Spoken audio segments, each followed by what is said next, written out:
11 navires, 550 hommes et 16 chevaux débarquent sur les côtes d'Amérique centrale. À leur tête marche Cortés, le conquérant. Le puissant empire aztèque est facilement renversé car l'arrivée par l'est des conquistadors coïncide avec la légende qui annonçait le retour de Dieu à peau claire.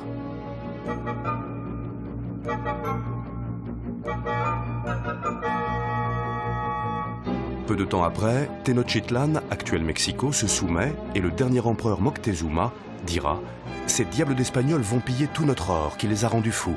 Mais heureusement les dieux ont voulu qu'ils ne s'intéressent pas à notre jade. Nous sauverons l'essentiel. » Ce jade, pierre de dévotion sacrée pour les Indiens d'Amérique, provenait d'une région plus au sud, peuplée par les Mayas, la Sierra de Las Minas, dans l'actuel Guatemala.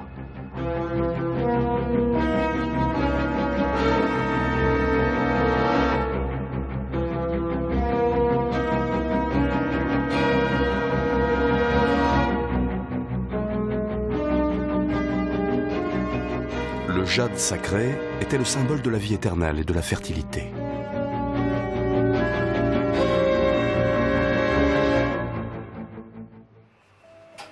Oui, là je suis en train de faire un projet de bijoux un peu barbare, dans l'esprit des Mayas, qu'ils réalisaient justement dans ce jade sombre, ce vert sombre, et qui n'a rien à voir d'ailleurs avec le jade d'Asie, qui lui, au contraire, est très doux.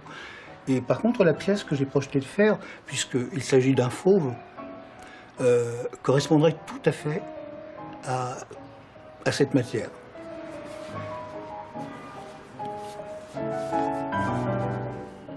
À Paris, Claude Delief est maître d'art en glyptique. Son art s'exprime dans la gravure et la sculpture des pierres précieuses.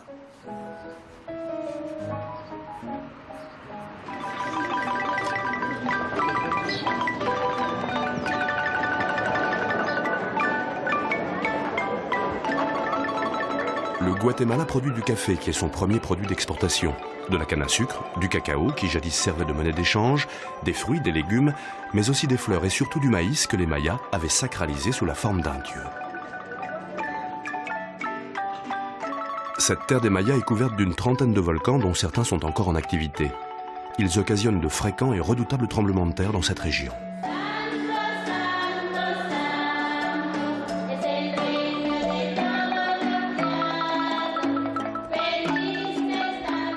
Antigua, capitale du pays pendant 233 ans, fut détruite en 1773 par un terrible séisme à la suite duquel elle passa le relais à Guatemala Ciudad.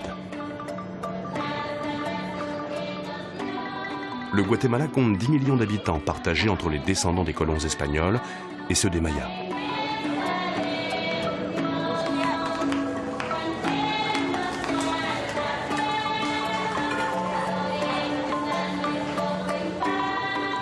À l'époque coloniale, des religieux mirent tout en œuvre pour protéger les populations indigènes des autorités espagnoles et ainsi préserver leur société traditionnelle à l'exception de la religion.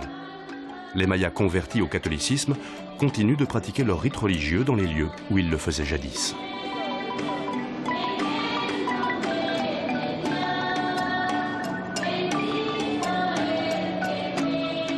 Ils apportent offrandes et sacrifices aux dieux qu'ils vénéraient avant l'arrivée des Espagnols. Aujourd'hui, les objets en jade des anciens sont toujours vénérés.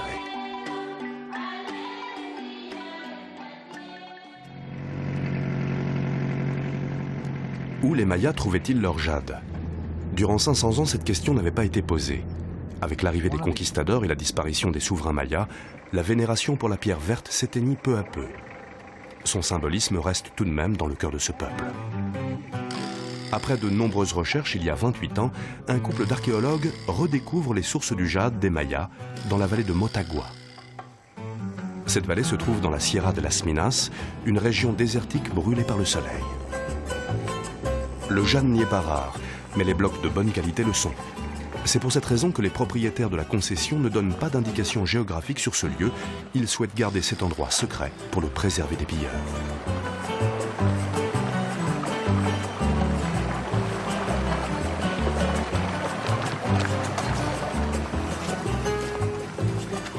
Après 1 kilomètre de marche dans des taillis grillés par le soleil et envahis de serpents mortels, Ron, le géologue responsable de l'exploitation, arrive sur le gisement.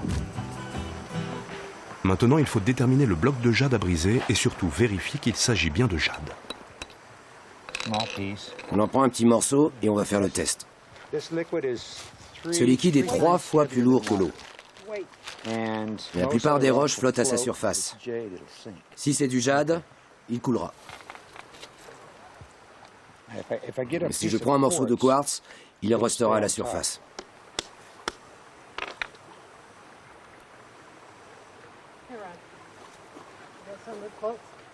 Vous voyez, il ne coule pas. Il flotte. Ça, c'est un super bloc de jade. Je vais en casser un morceau. Le jade fait un bruit caractéristique lorsqu'on le frappe avec une masse.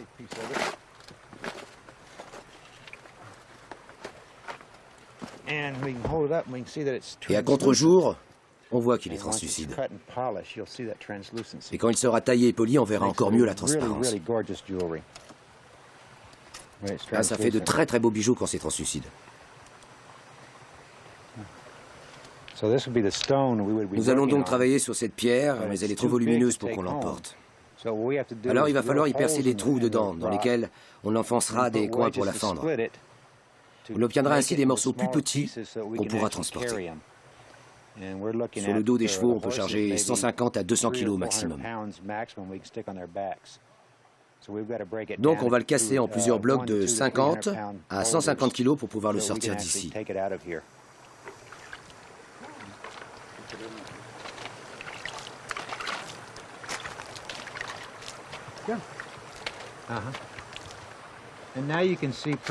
Maintenant, on voit assez bien quelle couleur aurait la pierre si elle était polie. Il y a une belle veine qui la traverse et des zones plus foncées ici. Donc on aura dans ce vert des nuances beaucoup plus foncées. C'est une pierre qui promet d'être très belle si elle s'avère translucide quand on la casse.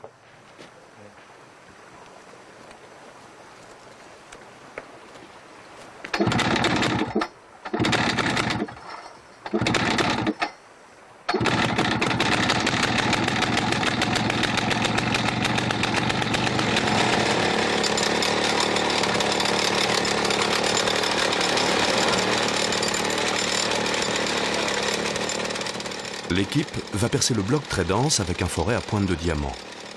Dans l'échelle des duretés, le jade est aux environs de 7 et le diamant de 10.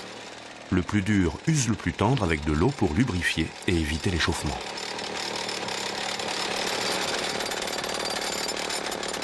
Son nom remonte au temps de la conquête espagnole des Amériques centrales et du Sud. Il signifie « piedra de híllada », c'est-à-dire « pierre des reins », car on considérait ce minéral comme un moyen de guérison et de protection pour les reins. Cette croyance se répandit dans le monde entier en passant par l'Europe. Au XIXe siècle, un Français démontra qu'il existe 2 minéraux différents sous le nom de jade. Il les appela jadéite et néphrite. Une quantité de pierre verte est vendue à tort comme jade dans le commerce. La jadéite est le minéral le plus rare et c'est aussi le jade des Mayas. Le mot jade continue à être employé comme nom global car la différence entre jadéite et néphrite est difficile à établir.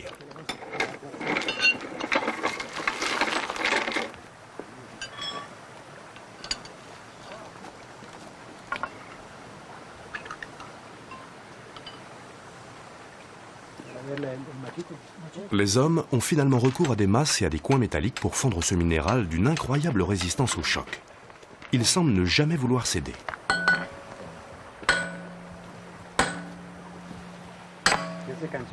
Tu es déjà fatigué? Oh, je peux pas, c'est la vue, je vois plus clair. Cette caractéristique est due à une structure fibreuse et enchevêtrée de microcristaux qui forment une véritable maille quasiment incassable. On va l'extraire.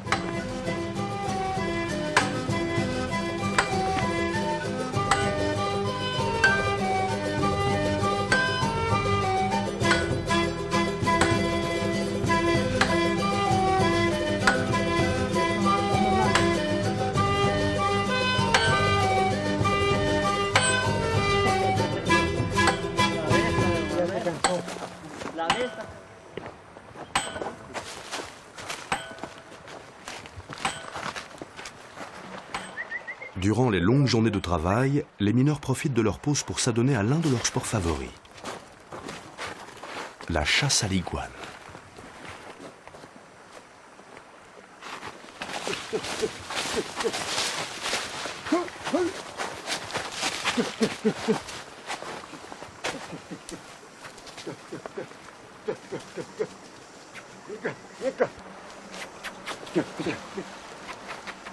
Malgré la loi qui interdit formellement de tuer cet animal, les habitants de cette région le considèrent comme un plat de choix. Ils le traquent généralement dans les manguiers, où l'iguane se rassasie de ses fruits favoris.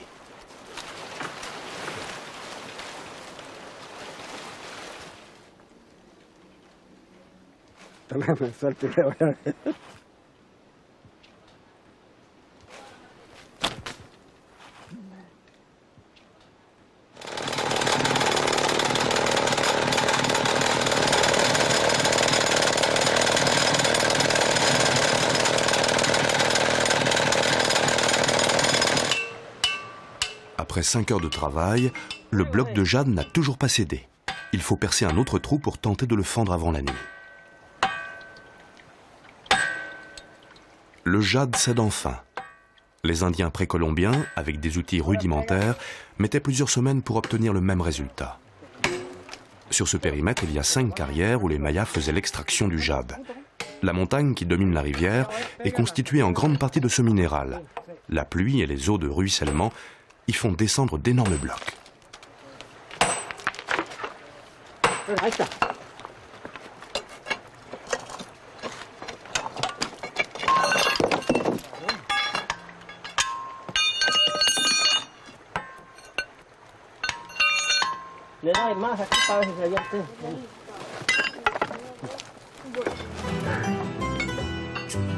Ron doit apporter avant la nuit le fruit du travail de la journée à son patron, Jay Ridinger.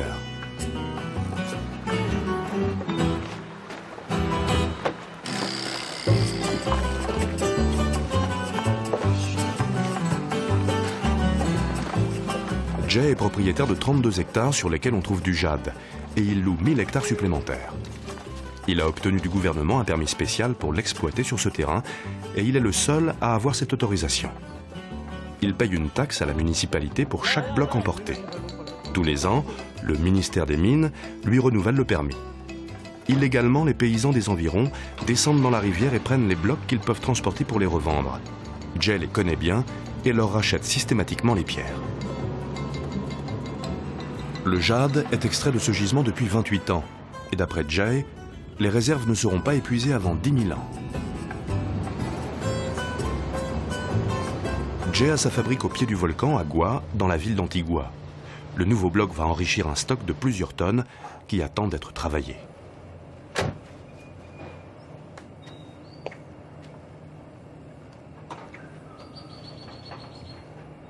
Curieusement, la partie extérieure des rochers de jade n'est pas verte. Elle ressemble plutôt à un morceau d'écorce d'arbre.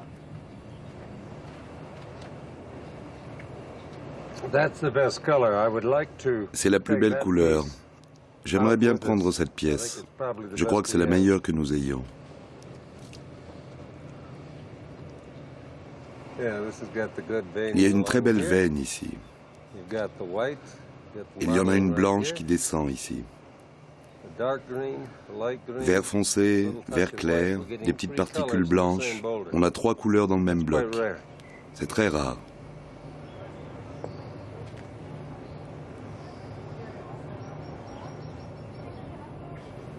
Je m'appelle Jay Ridinger. Je suis mineur ici au Guatemala. Et voici Marie-Lou Ridinger, qui est archéologue et exploite elle aussi des mines de jade. C'est ma femme. Quand je suis arrivé au Guatemala en 1973, j'avais une certaine expérience dans le commerce et l'extraction du minerai. Je n'étais pas venu pour chercher du jade, mais quand j'ai vu qu'il y avait tant d'objets en jade dans les magasins d'antiquités, j'ai demandé aux gens d'où venait ce jade. Et au lieu de me dire de quelle montagne il avait été extrait, ils m'ont répondu « Tout ça vient des tombes ». Donc j'ai décidé qu'il me fallait l'aide d'un archéologue. Et j'ai appelé ma femme, Marie-Lou. Et je lui ai dit, il faut que tu viennes ici et que tu fasses des recherches pour savoir où les Mayas trouvaient leur jade.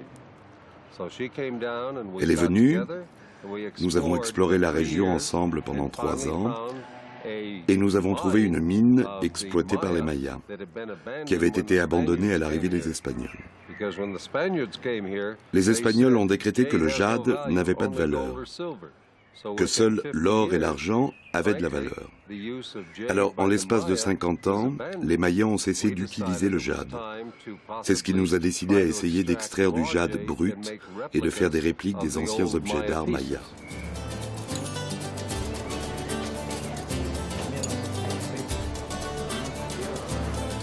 Dans l'usine Jade SA de Jay et Marie-Lou Riedinger, des Indiens mayas travaillent le jade extrait des carrières.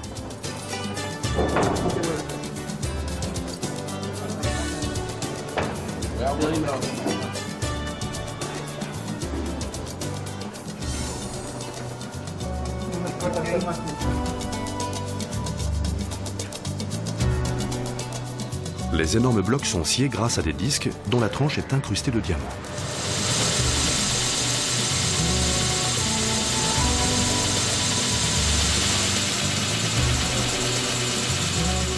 Avec des appareils modernes, les artisans fabriquent des copies d'anciens objets mayas ou de leurs ancêtres, les Olmecs, avec le jade provenant des gisements exploités jadis par les précolombiens. En recréant des objets d'art trouvés au Guatemala, les amateurs ont la possibilité d'acheter du vrai jade, plutôt que d'acquérir des pièces archéologiques dont la place est au sein de la collection nationale.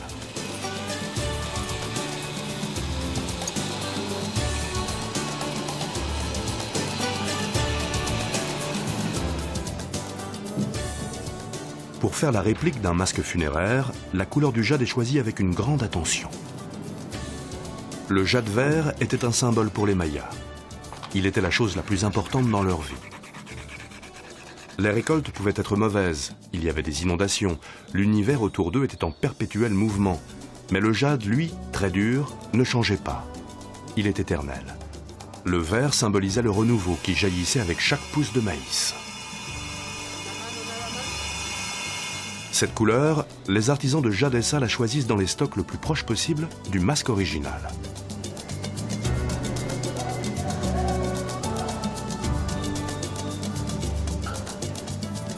En maya, vert se dit yash, ce qui signifie le premier, le meilleur. C'est cette couleur qui était utilisée pour parer les rois défunts lors de leur voyage dans l'éternité. Chaque morceau de jade est tracé et découpé avec précision.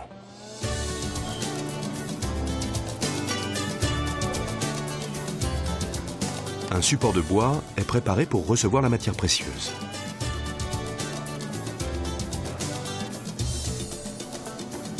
Chaque pièce du puzzle est vérifiée puis tracée sur le bois.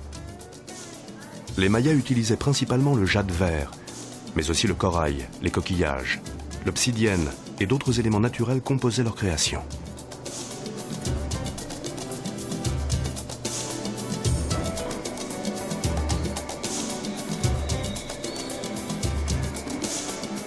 Les plaques de jade découpées selon la forme du gabarit, puis polies et lustrées, sont collées à leur emplacement respectif.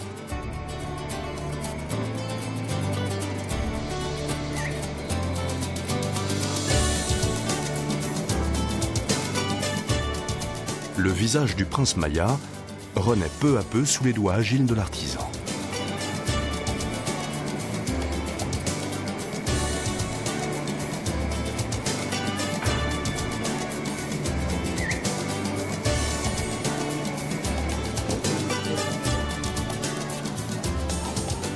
Les morceaux de jade sont scellés par un ciment spécial qui donne une cohésion à l'ensemble du masque.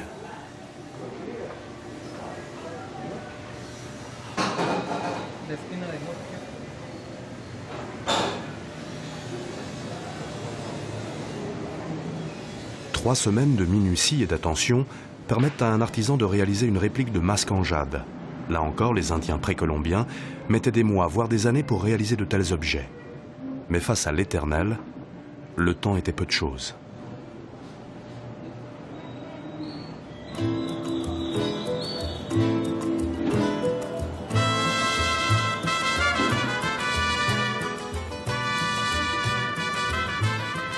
Les Les ateliers de Jade SA fabriquent de nombreux bijoux et objets en jade. Ce sont des reconstitutions d'objets anciens, mais aussi des créations plus modernes destinées aux touristes. Toutes les couleurs de jade sont utilisées, le vert, mais aussi le blanc, le noir, le bleu, le mauve et le rose. Certains objets sont faits dans des tonalités moins courantes, comme le jade romantica aux nuances champagne, ainsi que le jade galactique doré, qui contient des fragments de pyrite, d'or, d'argent et de platine.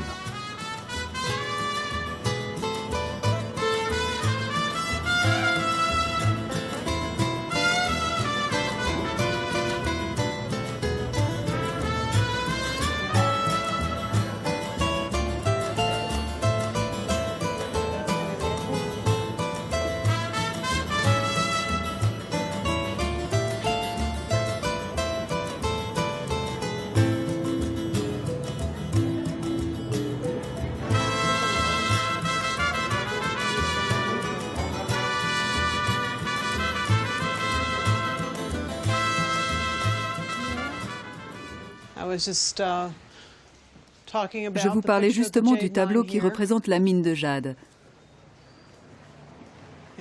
Et ici, il y a les cartes. Marilou vit avec sa famille dans la ville historique d'Antigua, qui est plus hospitalière que la région sèche, poussiéreuse et primitive où se trouvent les carrières de jade. Dans notre carrière, il y a 6 variétés de pierres vertes et les couleurs du jade peuvent aller du blanc au noir. Donc, tant que nous n'avons pas fait un test scientifique, nous ne sommes pas sûrs qu'il s'agisse bien de jade. On commence généralement par le test de la rayure. On utilise pour ça du quartz. Si on obtient une rayure très nette, c'est que ce n'est pas du jade. Ensuite, par exemple, cette pierre ne s'est pas rayée. Mais ça ne veut pas forcément dire que c'est du jade. Pour en être absolument certain, il faut faire le test de la liqueur dense.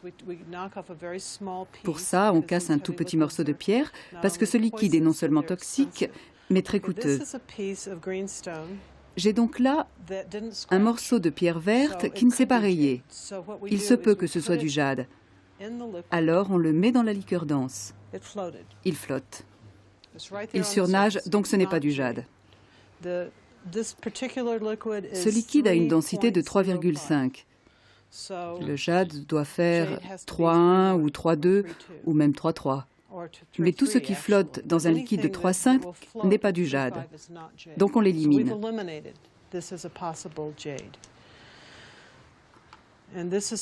Voici un autre échantillon de jade. Vous avez vu comme il a coulé vite? C'est du jade rose que nous avons rapporté hier de la mine. J'avais très peu d'espoir qu'il coule.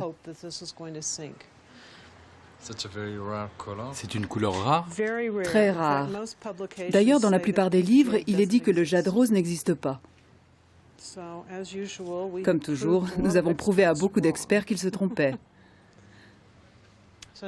Maintenant, vous avez une preuve formelle. Combien existe-t-il de couleurs de jade? Actuellement, on connaît 40 nuances différentes. Parce que rien que dans les verts, il y a de nombreuses variantes. Mais toutes les couleurs dépendent des minéraux qu'il contient. Le rose, c'est généralement du fer et du manganèse, un transfert ferreux, d'après les experts. Et le vert comme ma bague par exemple, c'est du chrome. Si c'est un vert bleu, c'est du cobalt. Si c'est du jade de cette couleur, c'est du titane. Vous pouvez me montrer quelques grosses pierres? Bien sûr, je peux vous montrer beaucoup de grosses pierres. C'est ce qu'on va faire tout de suite. Tout ça, c'est du jade. Du jade blanc, du jade noir et d'autres couleurs là-bas. Ici, vous allez voir notre dernière trouvaille. Nous avons envie de la montrer au monde entier. C'est du jade bleu-vert des Olmecs. Il provient d'une mine que les Olmecs ont dû exploiter il y a 3000 ans. Et ce jade a certainement été vendu jusqu'au Costa Rica, au sud et au nord, jusqu'à Tabasco, Guerrero, au Mexique. C'est vraiment une pierre magnifique et unique au monde.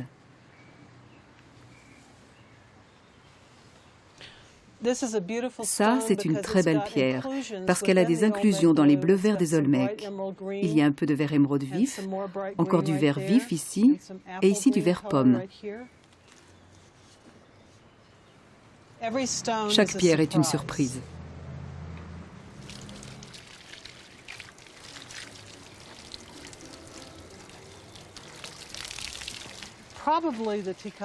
Les masques de Tikal, par exemple, ont probablement été taillés dans une pierre qui ressemblait beaucoup à ça, vert foncé. Celle-ci contient un peu trop de bleu pour la plupart des objets d'art maya. Celles qui correspondent le mieux sont certainement ces pierres vert foncé.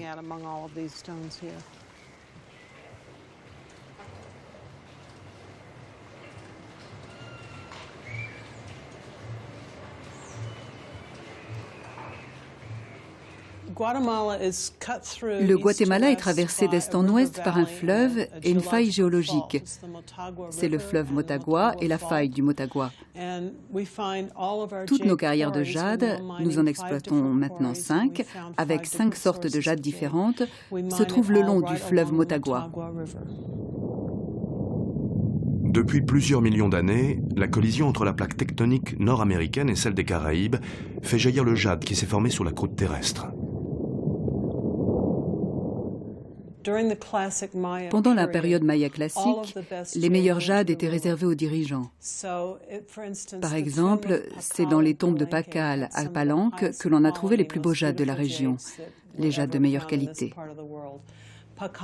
La dépouille de Pakal, dans son sarcophage, était ornée de 13 kilos de jade.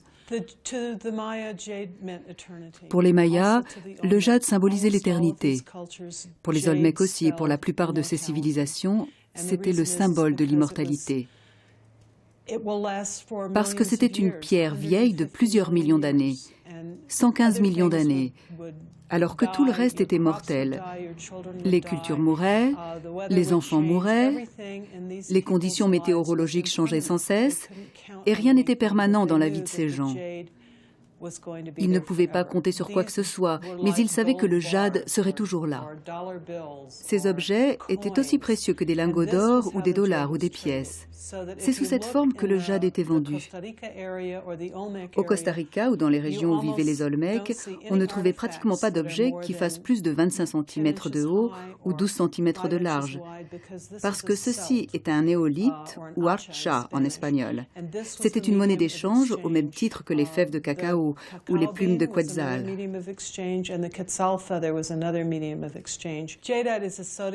La jadéite est du silicate d'aluminium et de sodium, 3 composantes qui ne peuvent donner que du blanc. Donc, le jade pur est blanc. Les jades de couleur sont des pierres qui contiennent des inclusions d'autres minéraux. Nous avons découvert que les traditions très intéressantes se sont perpétuées culturellement, plus ou moins consciemment, si on peut dire, à partir de la période coloniale. Les Indiens mayas déterraient souvent de leurs champs de maïs, ou plus spécifiquement de leurs tombes ou de leurs cimetières, des objets dont ils connaissaient très bien la valeur. Ils s'en servaient pour payer, par exemple, en matière de remerciements lors des cérémonies de mariage, d'enterrement ou de baptême, pour payer le prêtre de Chichicastenango. Il s'appelait le père Rosbach. Il a collectionné ses amulettes de pierre verte et il a laissé sa collection à Chichicastenango. C'est un exemple de ces traditions indiennes très anciennes qui font référence au passé.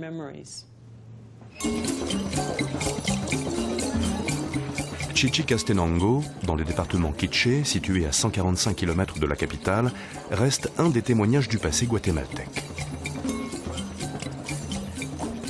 L'église Santo Tomás, de pur style colonial, domine la place du marché.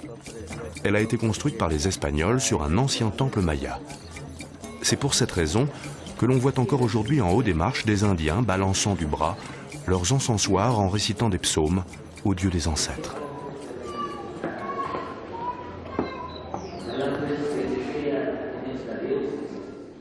Les Indiens prient devant l'autel de l'église et allument des centaines de bougies, non sans auparavant avoir couvert l'autel d'offrandes, généralement des pétales de rose ou des aiguilles de pin. Ce qui n'empêche pas la célébration de leur rite païen traditionnel. En 1523, le capitaine Don Pedro de Alvarado, lieutenant de Cortés, quitta la capitale de l'Empire aztèque en direction du sud afin de conquérir le Guatemala. Il soumit les Indiens des hauts plateaux de l'Ouest et conquit les uns après les autres les territoires qui le séparaient de la capitale Quiché-Utlatan. Les armées espagnoles et indiennes se rencontrèrent à Ollantepec, ainsi qu'à Utlatan. Aux abords de cette cité eut lieu la bataille la plus sanglante de la conquête. La légende raconte que Tecumumán, prince des Quichés, y fut tué de la main même de Alvarado. Et avec lui mourut un quetzal. Cet oiseau l'accompagnait comme symbole de la liberté. Le quetzal, emblème des Mayas, a donné aujourd'hui son nom à la monnaie du Guatemala. Il est devenu très rare et ne peut vivre en captivité. Les Mayas utilisaient ces superbes plumes avec du jade pour composer la parure des rois.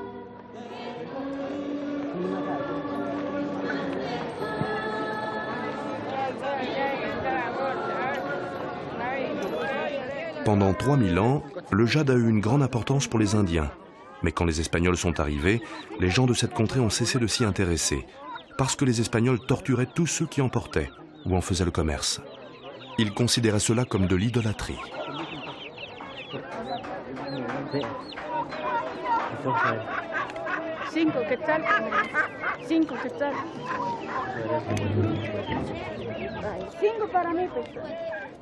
Aujourd'hui, Chichicastenango est devenue l'une des villes les plus visitées par les étrangers du Guatemala.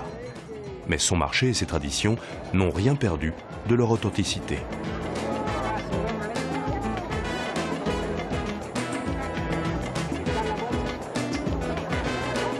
Juan Macario collecte auprès des habitants de la région des objets anciens en jade pour les vendre aux touristes. Mais attention, parmi ces trésors, il y a des objets contemporains. Vous avez du jade? C'est du jade? C'est du jade vert. J'ai celui-ci aussi. Ça, c'est du jade pur. Pur jade. Guatemala? Ça vient du Guatemala? Oui. Vous en avez d'autres? Oui, j'en ai d'autres à la maison, si vous voulez. On peut y aller.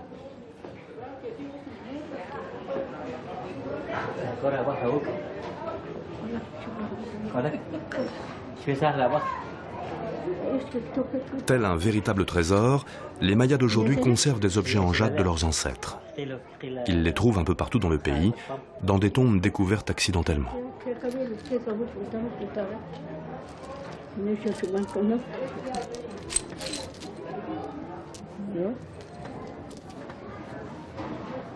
Plus qu'à la matière précieuse qu'est le jade, ils attribuent une valeur à la spiritualité des objets rituels des anciens.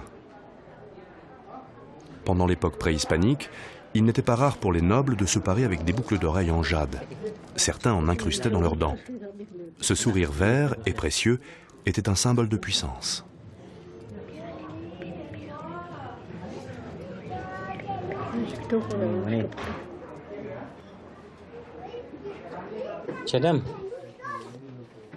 Juan Macario. Je m'appelle Juan Macario. Les commerçants vont dans la rue, ils vendent de la céramique, des objets normalement préhispaniques. Nous avons 5 enfants et aussi 5 petits-enfants.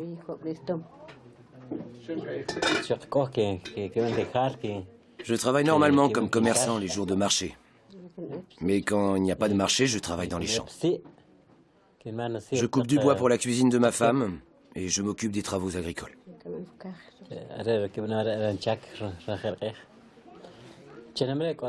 J'en profite au maximum quand il y a des touristes, mais sinon, je m'occupe de mes affaires. Quand je n'arrive pas à vendre, il faut que je profite de mon temps pour faire d'autres choses. Il y a de moins en moins de gens qui trouvent des trésors maintenant. Mais c'était des histoires très courantes il y a quelques années. Parce qu'autrefois, les gens enterraient les morts à la maison.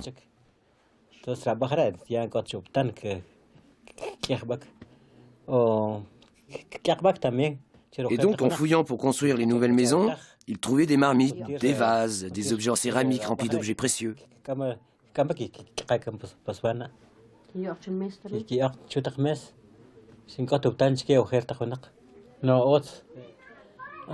Pour nous, le jade, c'est une pierre beaucoup plus profonde.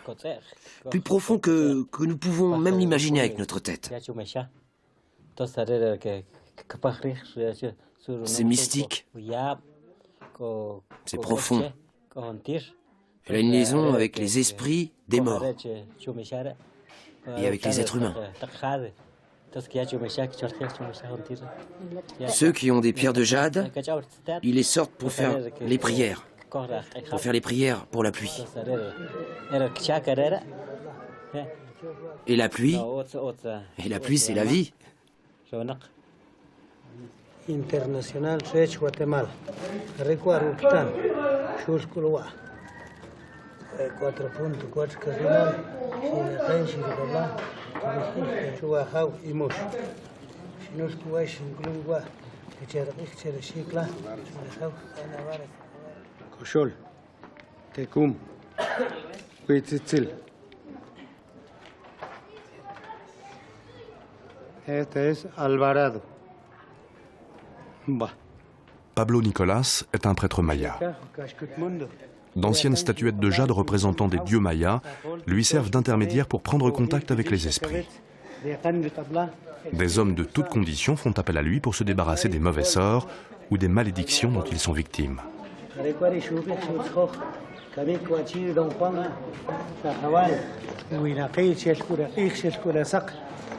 Ces prières et ces incantations sont destinées à des saints qui ont une double identité.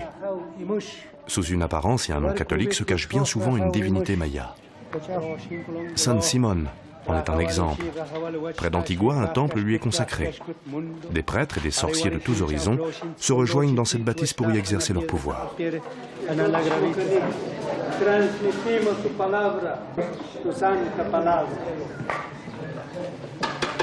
Oh Espíritu, eres nuestra luz, que nos guía, que nos muestra el destino. Bougies, miel, copal sont les principaux éléments que jettent les initiés dans le feu purificateur. Chaque couleur de bougie correspond à un mal précis. Tous les ingrédients nécessaires au rituel se trouvent facilement dans de petites échoppes autour de la maison de San Simón. Dans ces lieux, le passé rattrape le présent.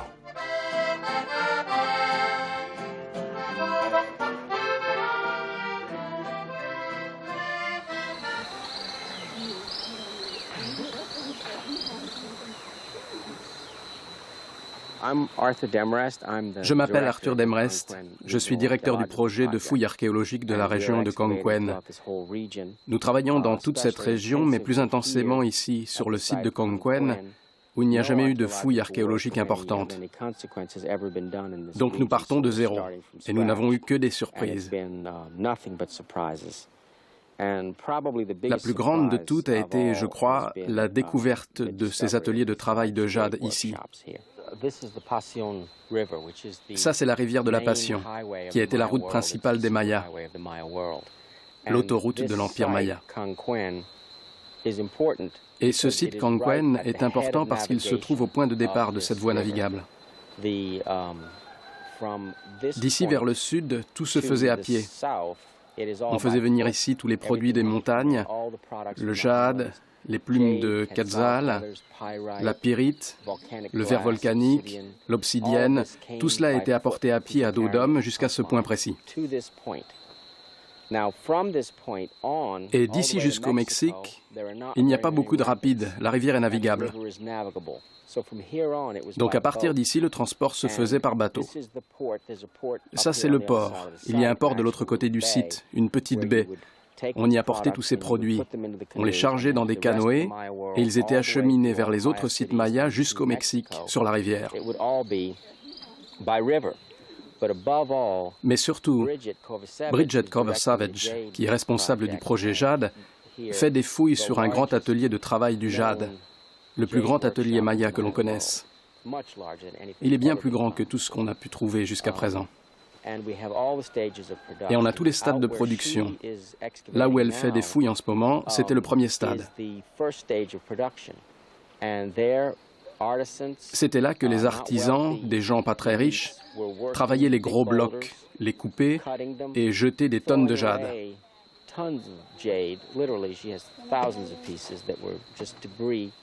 Vraiment, elle a trouvé des milliers de pièces qui n'étaient que des déchets mis au rebut parce qu'ils n'étaient pas assez beaux.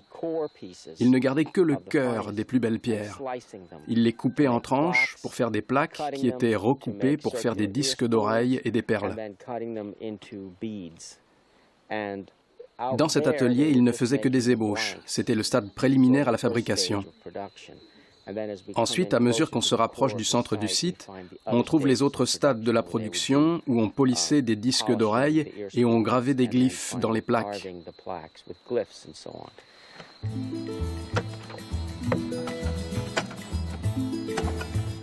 Les artisans mayas de cet endroit réalisaient des centaines de petits objets en jade, en os, en coquillage et en pyrite. Pour les tailler, ils se servaient de pierres dures. Ils n'avaient pas d'outils de métal. Ces objets étaient essentiellement des compléments vestimentaires. Bijoux, figurines que l'on attachait aux ceintures et objets qui ornaient les couvre-chefs.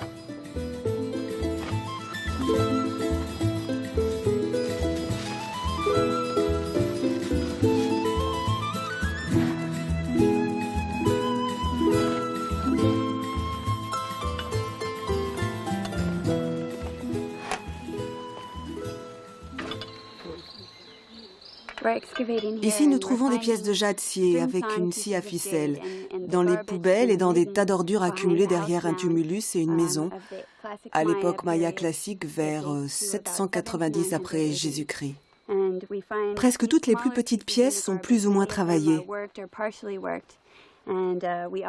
Et on trouve aussi des pièces plus grosses, qui ont été laissées telles quelles, in situ, sur le sol de la partie extérieure du bâtiment, où ils travaillaient le jade et fabriquaient des objets destinés au troc ou à un usage local. On trouve les plus grosses pierres par terre. Certaines pèsent 12 kilos.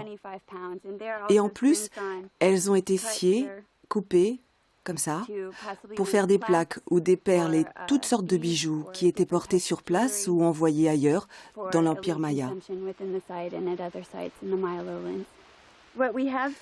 Nous avons trouvé en tout plus de 2000 pièces en jade, déchets, outils ou objets d'art.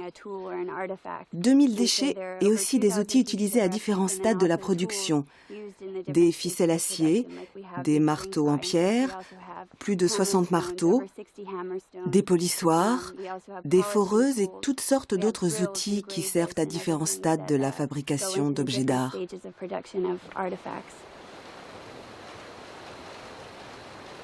Les meilleurs jades étaient réservés aux caciques.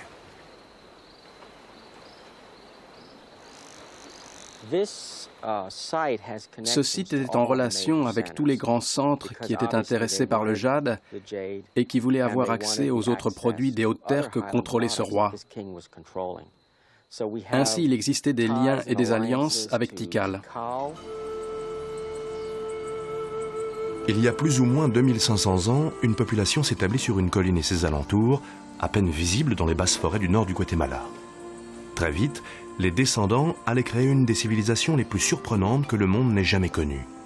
C'était Tikal. Vers la fin du 19e siècle, Alfred Percival Maudslay, l'un des pionniers des recherches sur les Mayas, entreprit des fouilles sur le site. La découverte de Tikal remonte à plus d'un siècle, mais il est probable que son existence n'ait jamais été ignorée. Les archives guatémaltèques font allusion à des voyageurs qui allaient à Tikal pour s'y établir durant le XVIIIe siècle. Les chroniqueurs racontent que des missionnaires espagnols ont traversé les ruines à la fin du XVIIe siècle. On y découvrit de fabuleux trésors, comme ce masque en jade du 1er siècle avant Jésus-Christ qui vient de l'Acropole Nord, ainsi que cette statuette en mosaïque de jade, corail, coquillage et obsidienne et ses boucles d'oreilles en jade déposées dans les tombes en offrande.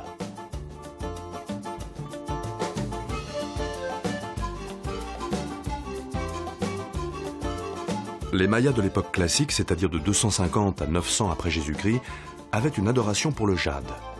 Les rois représentés sur les fresques portaient des bracelets aux chevilles et aux poignets, des bagues, des boucles d'oreilles, d'énormes colliers et des pendentifs en jade.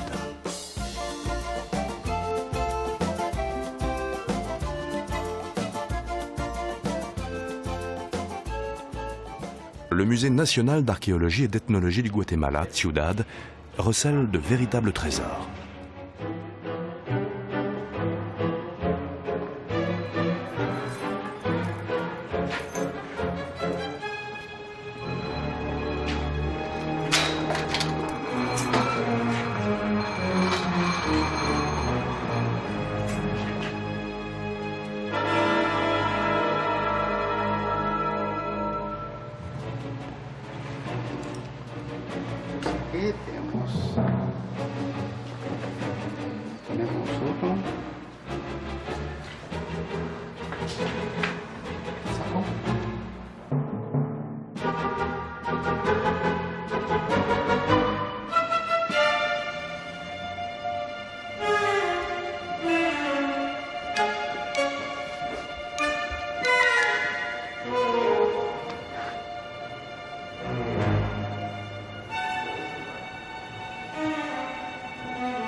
Vous avez d'autres objets?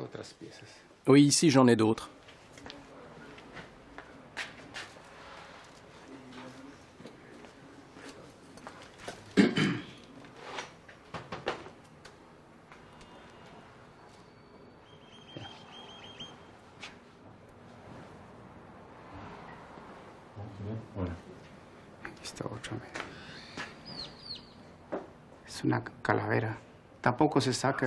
Ça représente un mort. On n'en connaît pas la provenance. On a un objet bleu dont on ne connaît pas la provenance non plus. C'est la seule statuette que le musée détient en jade bleu.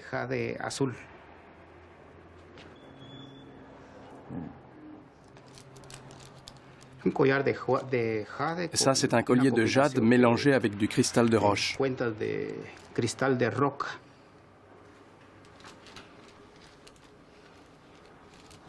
Parfois, les collections privées sont encore plus riches que celles des musées. Les objets n'y sont pas toujours acquis d'une manière légale. Il y a énormément de pillages des collections publiques et des sites archéologiques.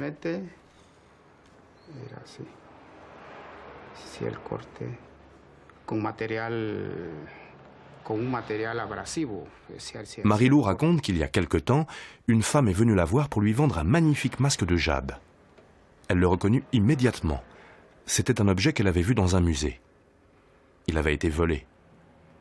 Quand cette femme lui a proposé, Marilou comprit que c'était une formidable opportunité de le restituer au gouvernement.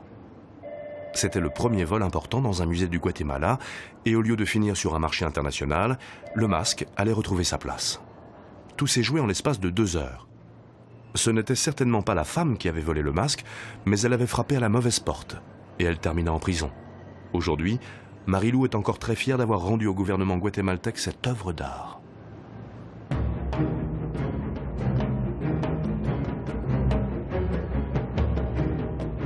Le Guatemala n'est pas le seul à produire de la jadéite. Quelques pays répartis dans le monde possèdent ce minéral sur leur territoire.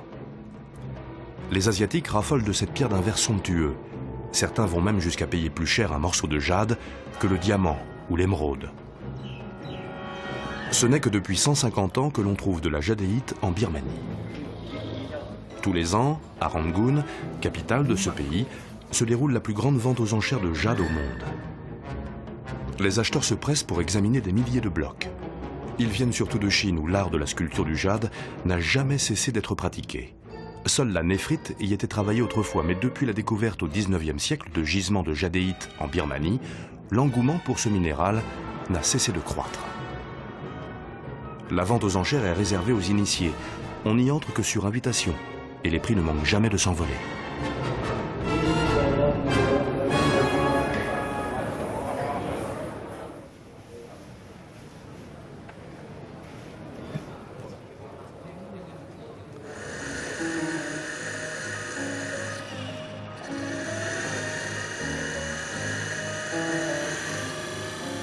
Claude Delief, le glypticien, va mettre en forme la matière par usure et non par percussion. Il utilise de petites meules recouvertes de matière plus dure que la gemme à sculpter. Cet ouvrage demande plusieurs semaines, voire plusieurs mois en fonction de l'œuvre à réaliser. Cette technique a 5000 ans. et vient de Sumer, avec des cylindres sauts. C'est un art de patience et de minutie qui aboutit à l'excellence d'une sculpture miniature.